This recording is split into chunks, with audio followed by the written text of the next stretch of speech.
Welcome to Luca is a Billionaire, where the only thing I invest in is your answers. In this video, I will explain how to fix a broken zipper of a pouch.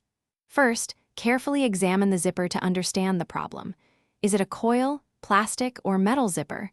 Look closely for any bent teeth, a slider that's off its track, or fabric caught in the mechanism.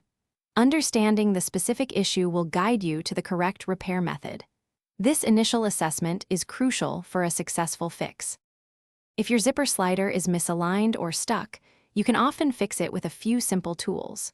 First, use a pair of needle nose pliers to gently straighten any bent teeth on the zipper track. Then, carefully guide the slider back onto both sides of the zipper teeth. Sometimes, applying a small amount of lubricant, such as a graphite pencil tip or a bar of soap, can help the slider move more smoothly along the track. This webcam boasts a sleek, foldable design, making it incredibly portable at just 17 millimeters thin when closed. It easily attaches to any laptop or can be mounted on a tripod using its standard 1/4 inch thread. Setup is straightforward. Simply plug it into a USB Type-A port and you are ready to go. To keep your pouch zippers working smoothly for a long time, consider these maintenance tips. Avoid overfilling your pouches, as excessive pressure can strain the zipper teeth and slider. Regularly clean the zipper with a small brush to remove any accumulated dirt or lint.